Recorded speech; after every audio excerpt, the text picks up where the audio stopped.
So I was trying to think of some ways to make my channel a bit more interesting. So far I've only really done videos on cooking, and I do quite a bit of running, so I thought that it might be an interesting idea to take some video while I'm out and about so that I can show you the countryside and what I'm up to. A couple of years ago I bought an action cam. It's a cheap clone of a GoPro. I was looking at Amazon the other day and I saw for £2.99 a chest plate that can be used to mount this camera. So I thought I'd buy it because it was very cheap and give it a go. So I'm going to start by showing you the DB Power EX5000 camera. In the box you get the holder for it, waterproof holder. You get the little camera itself here. And then there's some instructions that aren't particularly great. Don't really tell you an awful lot. A couple of pages in each language only. But it's a pretty simple camera to use anyway.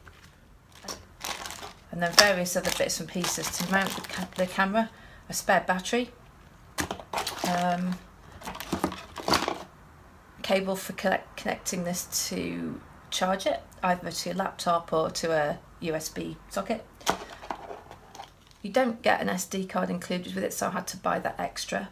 I bought a 32 gig card, so I was interested to at least try this camera and see how long I could video for. So I've got no idea how much video footage I could shoot in 32 gigabytes. Here's the chest strap. So there's a plate at the front, so that's the bit that the camera fastens onto. These straps go around your shoulders. And then there's a strap that secures it around the middle here, which you can adjust. So everything's got adjusters on it, and I think this was pretty good for £2.99, to be quite honest. So the next thing is how to mount the camera onto here. So you have to use the holder, which is a little bit big, and if it's not raining, then I was hoping that I could do it without using this, but it's not possible. The only mount that works with the camera without it being in the container is this one here. So the camera just clips into this one, but it only has a tripod fixing, and there's no way of actually fastening this back piece onto here. So back into the box of stuff,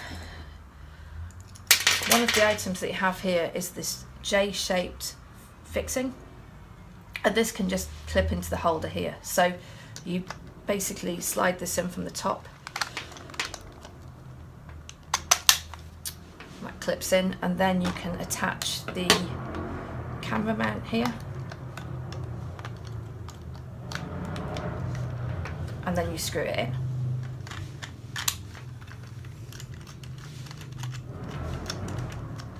However, I soon found that this isn't any good because the J bracket, the angle means that you can't actually keep the camera upright, so it would always be pointing downwards. So what you need to do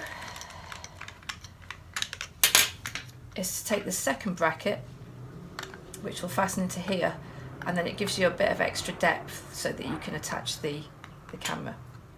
Okay, so I need to add this spacer in, so I'm just going to go ahead and try, and it's a bit wonky, so go ahead and put this one in first here like that, and then I'm going to take the longer of the two screws that I've got and just go ahead and screw that in there.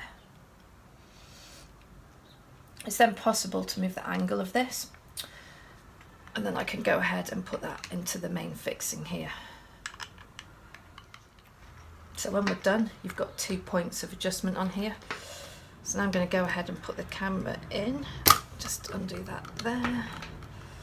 You need to be able to angle it again to get the back off enough to put the camera in. So let's just go ahead and drop that in.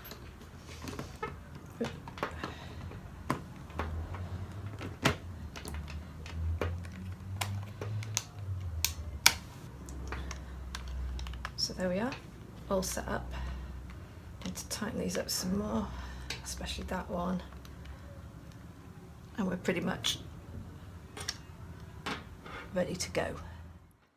This is what the chest strap looks like when it's fitted. So it fits really snugly. I can imagine it would accommodate people of any different size because there's plenty of adjustment on there. One of the main reasons that I wanted to try this is that I've seen plenty of GoPro and action cam footage for cycling and people just walking around, but I wasn't sure how this was going to work out for running. So let's get the trainers on and get out there and see what happens.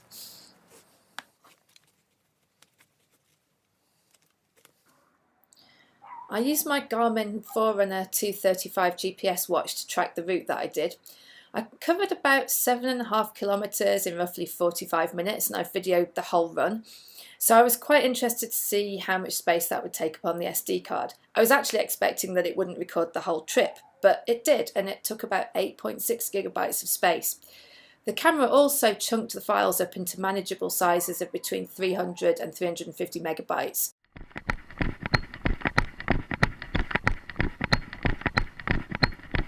This is the raw footage, so as you can see it's very unstable. There's a lot of movement in here and you can't really watch it. I don't think it's any use in the format it's in right now. It made me have motion sickness just watching it.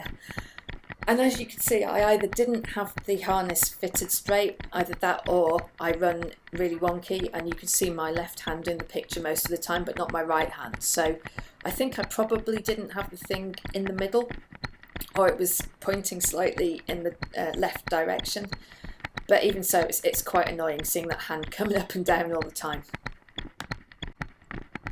One of the things that I was concerned about when I set up the camera assembly was that it would probably come loose and move while I was running, and that it did actually happen at one point. A really low flying helicopter came up behind me and I looked around to see what it was, and when I turned back and started running again, the whole thing just drooped down and I was looking at the camera was videoing my feet. So I had to stop and tighten the thing up, but it only did that the once, so I think if there was some washers, there's no actual washers with the assembly, it would probably work a bit better, so I might be able to make an improvement for that for next time. So all through the video that I recorded while I was running, you could hear a clacking sound, and when I came back and looked at the thing, it's pretty clear that most of the movement is happening where the camera connector attaches to the chest plate. I don't know whether that's because this is really cheap or whether that's just one of those things that happen. Not sure what I can do about it, whether it would be possible to put some kind of padding under here just to stop it moving, because that's obviously not making the movement in the video any better if it's got that extra amount of movement in the actual fitting. After I'd reviewed the videos and realised that I really couldn't watch them as they were, I thought I'd use some image stabilisation to see if that would make any difference. So the clip that I'm showing here has got 33% image stabilisation applied to it using iMovie. The main differences that you can see, obviously the image is a lot more stable, it's taken a lot of the up and down and sideways movement out. However, it has cropped the frame quite a bit. You can tell that because my hand's no longer in the picture on the left hand side. And some of the frames, the continuity isn't perfect, they kind of jump. As it tries to, I guess the algorithm tries to locate the same features on each of the different frames and kind of map them together. It sometimes doesn't do a perfect job of that.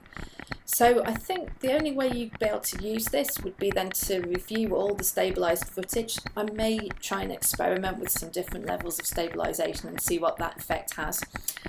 There's going to be some parts that are better stabilised than others, and it's probably possible to put a video together using those. So I'm going to try that with a few of the clips that I took while I was running and see if we can find some that actually don't look too bad. All in all, the experience of using the camera for running was a bit mixed. The actual quality of the video footage from the camera was pretty good, but the inbuilt image stabilisation obviously would never be good enough to be able to come up with a nice clean video with that amount of bounce in it. So what I'm going to do next is I'm going to try and edit the footage and try and make some kind of interesting video out of the recording that I made, and I'll upload that and see what everybody thinks.